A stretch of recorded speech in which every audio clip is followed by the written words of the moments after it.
निहाती यह एक निंदनीय घटना जहाँकि टाइम्स ओडिया परिवार गोटे रिपोर्टर आमर जे मालकानगिरी जिला प्रतिनिधि हत्या कर सकाଳେ जो मोटू थानार आईआईसी अच्छा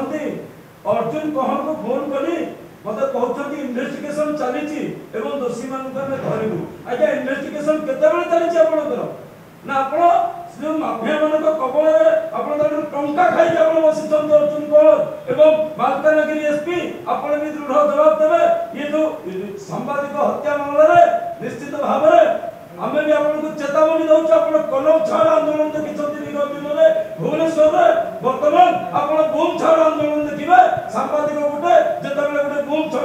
छाड़ आंदोलन कर पस्तेबे आ राज्य सरकार पस्तेबे जे पर्यंत जो मृत्युवरण करते सांबादिक परिवार को 50 लाख टंकार क्षतिपूरण न मिली एवं